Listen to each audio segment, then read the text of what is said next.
Bueno, el día de hoy vamos a hablar del trastorno narcisista. Este trastorno pertenece al grupo B de los trastornos de la personalidad, clasificados de esa manera por el DSM-5. Empecemos con el índice. En el índice tenemos la definición, codificación, criterios diagnósticos, prevalencia, causas y desarrollo, diagnóstico diferencial y las conclusiones. Empecemos con la definición. ¿Qué es el trastorno narcisista? Pues es una condición de salud mental caracterizada, eh, por el egocentrismo.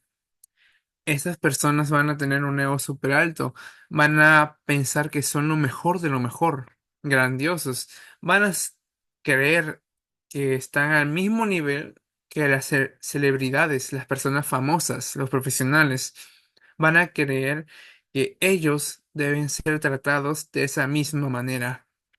Además que esas personas no cuentan con empatía, por así decirlo, ya que estas personas no piensan en los sentimientos o en cómo se sienten los demás. También, usualmente, bueno, la mayoría de veces, estas personas que presentan este dicho trastorno suelen utilizar a las personas o utilizarlas para su propio beneficio. Y tal vez estas personas con trastorno narcisista se acercan, o piensan en sus acciones de vez en cuando pero no lo digo, o sea, pensando en los demás, sino que lo harán pensando en su propio beneficio, porque tal vez dirán que esta persona ya no la podré utilizar en un futuro. Lo ven de esa manera. Y pasemos ahora a la codificación. En la codificación, disculpe, tenemos, según el DSM-5, que el trastorno de la personalidad narcisista sería el 301.81 y según el CIE-10 sería el F60.81. En criterios diagnósticos, como mencioné inicialmente, tienen sentimientos de grandeza, exageran mucho de sus logros, ¿no? A veces, cualquier cosa que ellos hagan, hasta la mínima que sea, van a querer ser tratados como si fueran lo mejor de lo mejor, ¿ok? Y cosa que a veces ponen muy por encima los pequeñitos logros que hacen. Van a pensar que son grandiosos, no sé, cosas que merecen aplausos, que todos lo elogien, cosas como esa. Acá también, como acabo de mencionar, que van a creer que sus logros son lo mejor de lo mejor. Como dice acá, están absortos en fantasías de éxito, poder, brillantez, belleza o amor ideal ilimitado. Todo lo que, todo esto que acabo de mencionar lo van a llevar al punto más alto. El tercer punto sería, cree que es especial y único y que solo puede comprenderle o solo puede relacionarse con otras personas, especiales o de alto estatus. También, como dije al inicio, van a creer que están al mismo nivel que las celebridades o personas, personas famosas o profesionales, ¿me entienden? También, en muchas ocasiones, tal vez cuando estas personas se sienten mal de salud, solo se dejarán ser tratados por personas que sean con títulos como, por así decirlo, doctorados o personas que ellos mismos consideren que son buenos profesionales, como los doctores, ingenieros, abogados, pero todos los que tengan el nivel más alto de dicha carrera. Los que están por debajo, estas personas con el trastorno narcisista lo van a ver como si fueran mucho menos que ellos. Además, también tienen una necesidad excesiva de admiración. Como mencioné, van a querer que los demás lo miren por las cosas, por lo grandioso que son. Y número 5, muestran un sentimiento de privilegio. El número 6, que explota las relaciones interpersonales. Como dije en un comienzo en la definición, estas personas van a aprovecharse de los demás, van a usarlas para sus propios fines, beneficios y todo ese tipo de cosas. En el punto número 7 tenemos a que carece de empatía. Esas personas no suelen ser empáticos con los demás, no suelen pensar en sus sentimientos y en muchas ocasiones, tal vez cuando esta persona narcisista entabla conversación con otras personas, este suele hablar de sí mismo, de todo lo que tiene planeado, sus objetivos, sus metas, lo grandioso que es, pero en el momento de que la otra persona se pone a hablar de sus sentimientos o lo que le pasa, esta persona de trastorno narcisista no va a prestar mucha atención, se va a aburrir y va a tipo mencionar otro tema para cortar de eso que están hablando, porque no les gusta escuchar cómo hablan los demás de sí.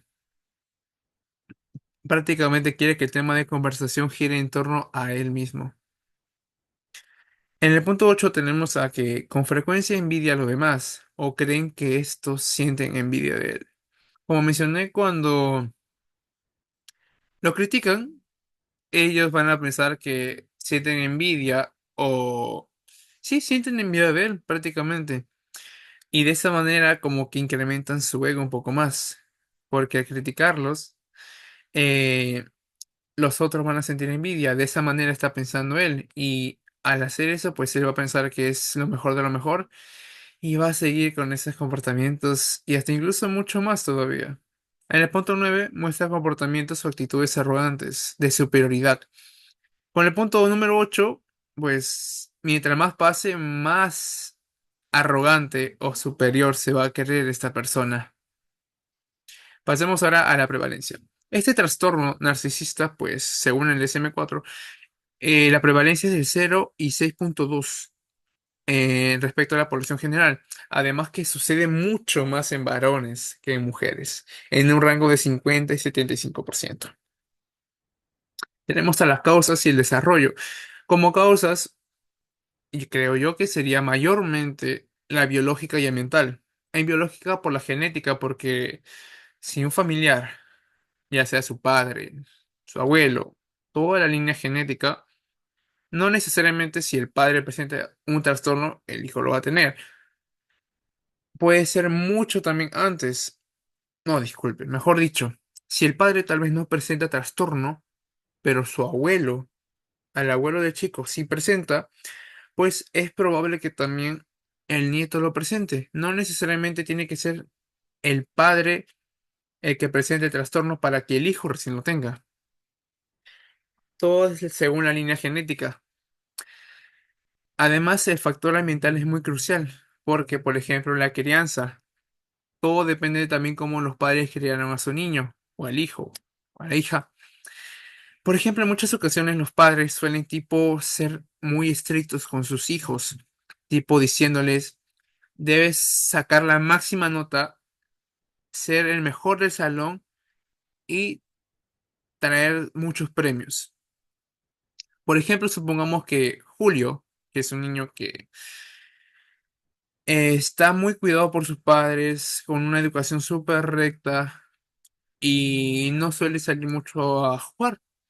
Pues Julio tal vez no llegó a sacar un 20 en un examen por el cual había estudiado y sacó un 19. Llega a su casa, le presenta a su madre y a su padre la nota y sus padres empiezan tipo a criticarle, a diciéndole de cosas porque no consiguió esa nota bueno, no consiguió la máxima nota. Y al no conseguir la máxima nota, pues ese chico se va a sentir mal. Mal más que nada por los comentarios o las cosas que le digan sus padres. Van a pensar que ese 19, el cual es una buena nota, por cierto, van a pensar que esa nota es la peor de lo peor. Y este niño se va a sentir mal y va a estar así constantemente y va a siempre querer ser el mejor de lo mejor. 20, 20, 20. Si no tiene 20, es como si tuviera cero. Si no tiene ningún 20, es como si tuviera cero, como si fuera lo peor de lo peor. En muchas ocasiones los padres suelen ser sobreexigentes y piden demasiado a sus hijos. También las experiencias del pasado, como acabo de mencionar, ¿no? El desarrollo, pues, pueden aparecer los rasgos narcisistas en la adolescencia. Bueno, rasgos es muy diferente ya el trastorno, obviamente. Rasgos son cosas, bueno, cosas según lo que hemos mencionado de los criterios, ¿ok? Como esto de acá. Supongamos admiración. Algunas personas pueden tener esta necesidad de ser admirados, pero no necesariamente van a presentar este trastorno. Recuerden que un trastorno es algo muy por encima de lo normal, podría decirse anormal, ¿no? Pasemos ahora al diagnóstico diferencial. Este trastorno narcisista puede parecerse, no es igual, pero se parece un poco y puede tal vez confundirse si no se presta mucha atención con el trastorno bipolar, el de la personalidad antisocial y el trastorno de la personalidad histriónica. En el trastorno bipolar, pues se diferencia más que nada por esos cambios emocionales que tiene, ¿no? Bueno, en el trastorno bipolar es mayormente los cambios bruscos emocionales que tiene. En el trastorno de la personalidad antisocial, bueno, estos dos, bueno, el antisocial no va a requerir la admiración. Él va a hacer las cosas a su manera, porque el trastorno antisocial se caracteriza por romper las normas y su comunicación es violenta, por así decirlo, le agrede a la gente. Y el histriónico, ambos buscan admiración, pero las motivaciones son diferentes. El histriónico va a buscar admiración, pero mientras lo hace, va, por así decirlo, a, entre comillas, rogar o hacer lo posible para que le presten atención. Y en cambio, el narcisista va a buscar atención, pero por su superioridad. No va a hacer cosas que lo hagan inferior, como en el caso de un histriónico. Pasemos un casito. Tenemos acá a Larry. Larry es un varón blanco de 57 años, soltero y en paro que solicita revisar su tratamiento en la consulta de psiquiatría. Llevaba 7 años acudiendo a sesiones semanales de psicoterapia y diagnosticado de trastorno distímico. Eso significa depresión mayor. Se quejaba de que el tratamiento le había servido un poco y quería asegurarse de que los médicos estuvieran en lo cierto. El señor Goranov tenía un largo historial de ánimo depresivo de baja intensidad y falta de energía. Tenía que salir a rastras, o sea que no tenían ganas de nada prácticamente. Acá tenemos un punto. Salir a rastras de la cama por las mañanas y rara vez tenía algo que hacer. Había perdido el último trabajo 3 años antes. Había roto con su novia algo después. Son dos golpes que lo bajonearon. Se sentía avergonzado por vivir con su madre, que tenía 80 y muchos años. Negó que tuviera intenciones o planes inmediatos de quitarse la vida, pero creía que su vida no tendría ningún aliciente si no había mejorado para cuando la madre muriera. El historial clínico indicó que el señor Baranov había tomado ciclos suficientes de Flexectina y escitalopram, sertralina, duloxetina, venlafaxina y bupropión, incluso potenciados con quetiapina, aripiprazol, litio y levotiroxina. Su ánimo mejoró algo en el escitalopram, pero sin que los síntomas remitieran. También había recibido un ciclo de terapia cognitivo-conductual que sería la TCC al principio del tratamiento. Había cogido con desdén al terapeuta y la terapia no hacía los deberes para casa y parecía no hacer ningún esfuerzo por aplicar la terapia entre las sesiones. O sea, todo lo aprendido no lo aplicaba, prácticamente era en vano en las sesiones. Nunca había probado la terapia psicodinámica. El señor Koranov expresó su descontento por la falta de mejoría, la naturaleza del tratamiento y su tratamiento en sí. Le pareció humillante que le obligaran a ver a personas de información que rotaban y dejaban su caso al cabo de 1 o 2 años. A menudo le parecía que los residentes de psiquiatría no eran ni muy educados, ni muy cultos, ni sofisticados, y que sabían de psicoterapia menos que él. Preferiría colaborar con terapeutas femeninas porque los hombres eran demasiado competitivos y envidiosos. El señor Goranov había trabajado de agente de seguros, menciona. Es ridículo, dijo. Yo era el mejor agente de seguros que habían tenido nunca, y no quieren volver a contratarme. Creo que el problema está en que la profesión está llena de grandes egos y no puedo callarme al respecto. Después de ser rechazado por las empresas de seguros, el señor Golanov no trabajó durante 5 años, hasta que lo contrató un concesionario de automóviles. Dijo que, aunque vender coches le quedaba pequeño, había tenido éxito, y en nada de tiempo era yo quien llevaba el negocio. Se fue a los pocos meses tras discutir con el dueño. A pesar de que lo habían animado varios terapeutas, el señor Goranov no había buscado empleo, ni se había apuntado a cursos de reciclado, ni había ejercido de voluntario. Todas estas opciones le parecían muy poca cosa para él. El señor Goranov se había dado por vencido con las mujeres, había tenido muchas parejas de joven, pero en general le habían parecido desagradecidas y que solo buscaban comer gratis. Las notas de los residentes indicaban que respondía con suspicacia a las demostraciones de interés. Esta tendencia era cierta con respecto a las mujeres que habían tratado de acercarse a él, y con respecto a los residentes que se habían interesado por su tratamiento. El señor Golanov se describió a sí mismo como una persona que tenía mucho amor que dar, pero añadió que el mundo estaba lleno de manipuladores. Dijo que tenía algunas amiguitas, pero que la madre era la única persona que a él le importaba de verdad. Le gustaban los buenos restaurantes y los hoteles de 5 estrellas, pero explicó que ya no podía permitírselos. Hacía ejercicio diario y le preocupaba su físico. La mayor parte del tiempo lo pasaba en casa, viendo la televisión o leyendo novelas y biografías. Durante la exploración, el paciente iba muy arreglado, con el pelo engominado y con ropa que parecía de uno de esos diseñadores hip-hop que suelen gustar a los jóvenes de 20 años. Se mostró coherente, pragmático y normalmente colaborador. Dijo que estaba triste y enfadado. El afecto era constreñido y displicente. Dijo que no tenía intención de matarse, pero no tenía esperanza y pensaba a menudo en la muerte. Estaba cognitivamente intacto. Bueno, es un gran caso este que acabamos de leer en estos momentos, y vamos a pasar a los puntos clave que nos van a ayudar a llegar al diagnóstico. El primero, como mencioné al inicio, fue diagnosticado, bueno, como decía el texto, estaba diagnosticado por trastorno distímico, que presenta una depresión mayor. También tenemos el punto que recibió tratamientos farmacológicos. Tuvo un historial largo, como vimos, varios nombres medio complejos.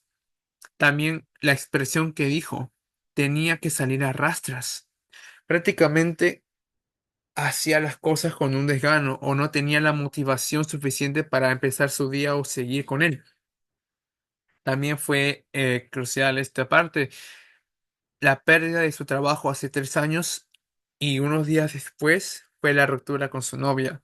Son dos cosas que se combinan y fue un golpe fuerte. También menciona, bueno, vive con su madre y en caso esta padeciera, o sea, falleciese, menciona que su vida no hubiera tenido ningún aliciente, hubiera vivido sin algún propósito, sin motivo, sin una razón de ser, sin algo que lo motive a seguir cada día. También se ve como alguien que tiene mucho amor por dar, pero todos son manipuladores. Acá, como mencionamos en este punto de los criterios diagnósticos, ¿dónde está? Acá. Está absorto en fantasías de éxito, poder, brillantez, belleza o amor ideal ilimitado. Tiene esas famosas fantasías y acá menciona que tiene mucho amor por dar. Él parece que piensa en un amor idealista, pero cree que todos son manipuladores. Esa es la contra. También menciona bueno, también en el texto se rescata la grandiosidad y alta autoestima que tiene el señor Larry, al decir que era el mejor agente de seguros, como vimos ahí. Acá lo decía. Es ridículo, yo era el mejor agente de seguros que había tenido nunca y no quieren volver a contratarme. Es un ego muy alto para decir esas cosas. También acá menosprecia otros trabajos, como mencionamos que es una característica. Son muy poca cosa. Ve a los hombres como competitivos y envidiosos también. y ve a los terapeutas, hombres como inferiores, lo ve como muy por debajo de él. Prefieren a mujeres. Esto sería para admiración mucho más sencilla, ya que él podría sentirse superior ante ellas, de una manera mucho más fácil en comparación a los hombres a veces. También muestra desconfianza por este mismo motivo, porque la gente es manipuladora. Siente preocupación por su apariencia y estatus. Mencionaba el texto que comía en buenos restaurantes y en un hotel 5 estrellas y hacía mucho ejercicio, bueno, no mucho, bueno, pero hacía ejercicio para mantenerse en forma. Cuida su apariencia prácticamente. También viste de forma llamativa, moderna para su edad. Su mente está intacta y los pensamientos frecuentes sobre la muerte, pero solo es una posibilidad. Acá rescatamos varios puntos.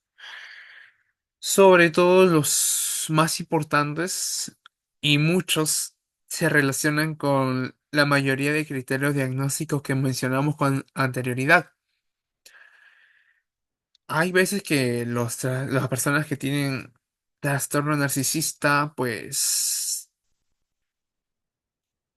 mm, ven a la gente como competitiva y buscan también a veces aferrarse de algunas mujeres porque es mucho más fácil sentirse superior ante ellas, como vemos acá. Y ese punto de menospreciar otras profesiones a las cuales él no reconoce como algo estupendo o lo mejor de lo mejor, pues los verá de esta manera, que son muy poca cosa. Acá también vemos la grandiosidad y alta autoestima que tiene.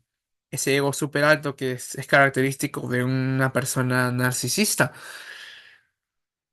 También ve a los terapeutas, bueno, como dije, inferiores, también le preocupa su apariencia, estatus y el deporte.